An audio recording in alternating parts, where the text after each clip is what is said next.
Okay, so we're at Alexandria Airport, leaving in about a couple hours time. This is the most annoying airport I've ever been to.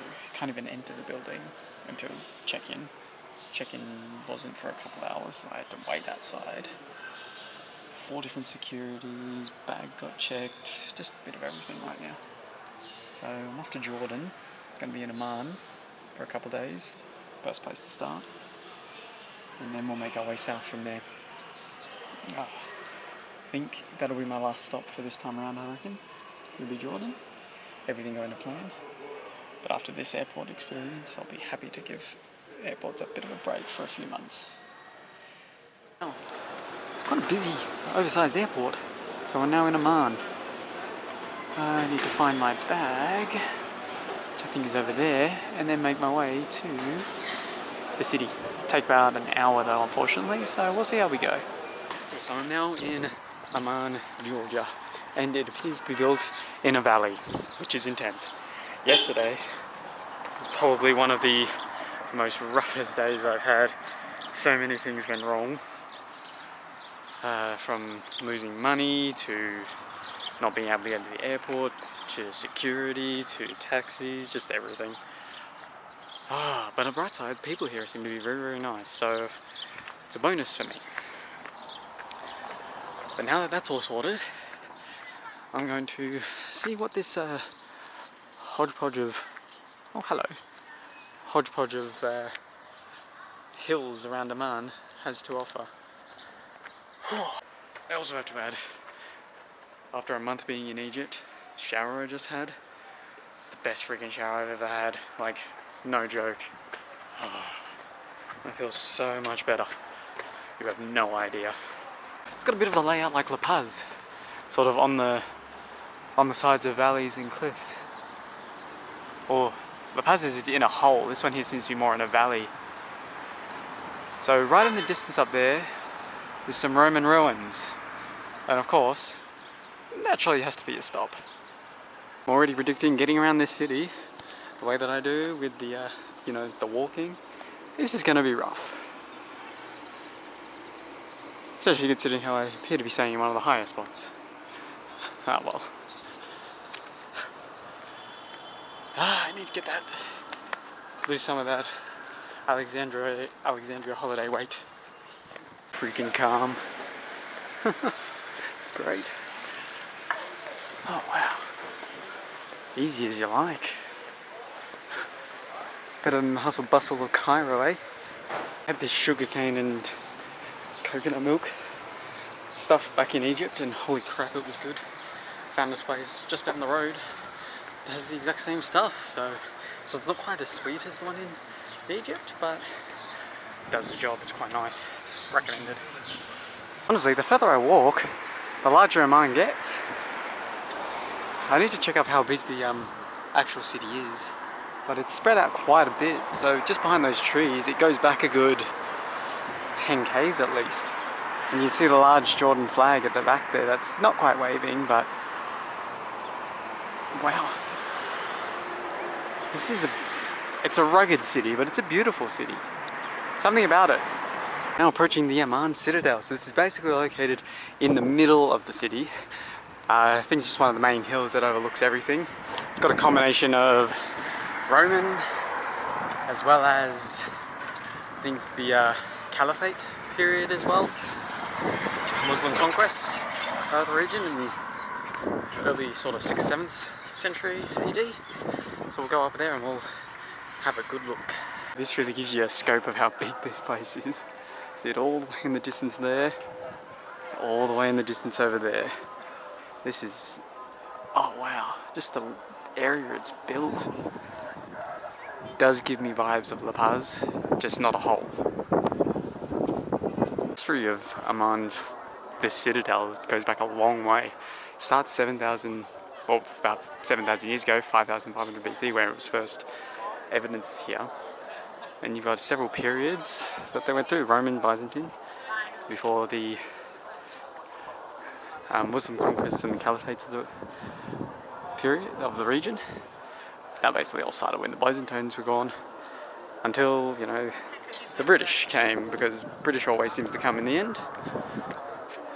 And now we've got what we've got today. It's such a good view of the amphitheatre down there. Look at that. Oh, no idea what that is. But that's such a great view from here. And we'll ignore the little drop there. Wow.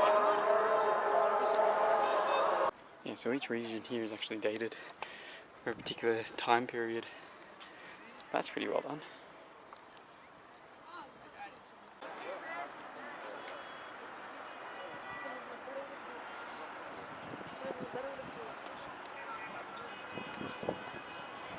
You know, I was sent a GIF a few weeks ago, surrounded by 1,000 years of history, and here I am taking photos of cats.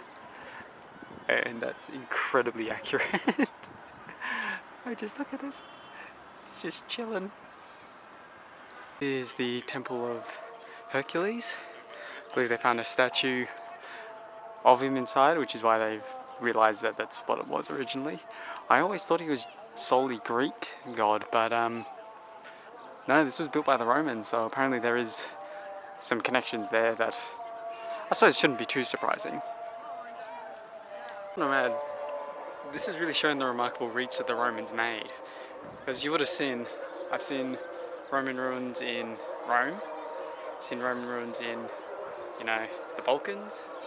I've now seen them in North Africa and now in the Middle East. So just the reach, they're just all over the place. Like Caucasus as well, that's another one. So it's just remarkable how well far spread they got. Got here, so I'm actually staying right next to Rainbow Street. It's a cafe restaurant district, so I might have a bit of a good time having a look around. I don't remember the last time I went to a proper restaurant. I figured here might be the option. So this northern part of the citadel, so the southern part has got quite a few of the Roman ruins. Northern part is where a lot of the Umayyad Caliphate ruins are. So that bit, I believe, is one of the palaces that pretty much overlook the entire city of Amman. So there would have been walls all surrounding the areas. They used the Roman ruins as spare, well, the stuff that had been destroyed, they used it to rebuild other bits, used it for their own towers. But really, this would have been quite a substantial fortress. Now this is the ruins of the palace.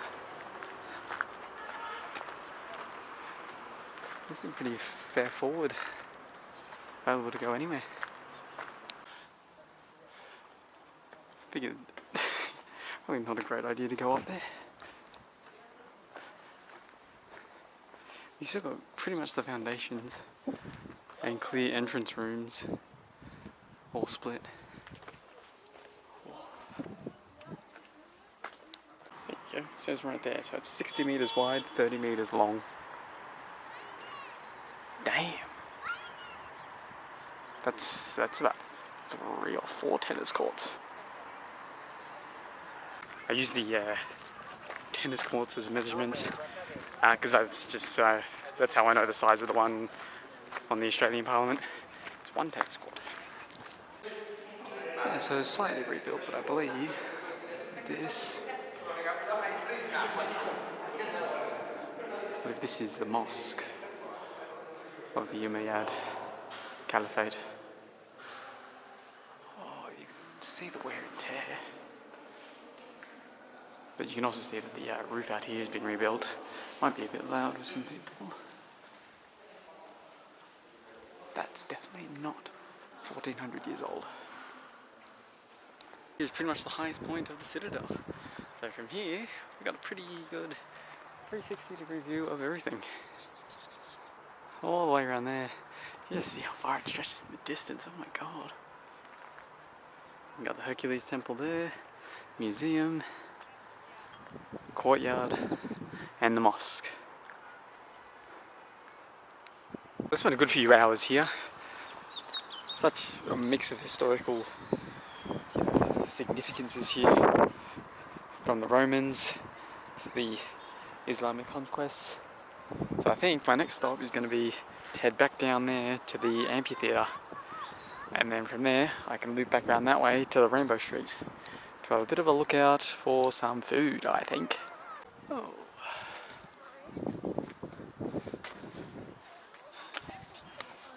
Oh.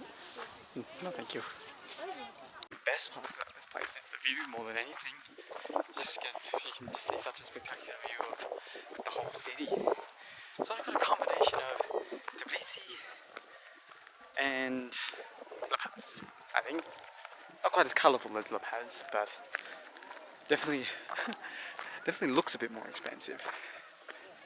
So, the biggest bit of advice I can give for Jordan, and that I was given beforehand, is to buy the Jordan pass before you arrive. Cheapest one is 70, expensive one is 80 Jordanian dinars, and basically allows you access to 40 different sites in all of Jordan, including Petra, and it waives the visa fees as well. So when you keep in mind that, so I paid 70 for mine. No, I'm all good, thanks. So I paid 70 for mine. If you keep in mind that the visa fees are 40, entrance to Petra is 50, I've already saved 20. What's to lose? The slightly more expensive ones give you a few extra days in Petra, which might be a bit of a mistake, but either way, one day, full day, fantastic. This whole square is completely packed, but that there is the largest amphitheatre in Jordan. I'm trying to think, it looks bigger than Carthage. I like it. It's very cool. Okay, so holds 6,000 people. Oh wait. Hell of a climb. This is a lot steeper than anywhere else I think I've seen, to be honest. From Greece to here. Definitely steeper than the one in Carthage. I guess it gives you a much better view of everything. Do you think that actually no, that's the whole stage area. Nice. Perfect spot for a sit down break, I think. Ah, now where's the show? What's the show on tonight? What's the show on today? Kids playing soccer. I feel like in these shoes I might die. They have no grip. Surprised they survived the snow. Oh jeez. I don't know whether this is a good or a bad thing, but my hostel is at the top of that and on the other side. Their shortcut up the top. It's blocked. Back down we go. Second time lucky. Let's hope this one makes its way through. See, sometimes I surprise myself with how fit I am. Climb up here, a little bit short, but give me a few moments and it's gone. Well done.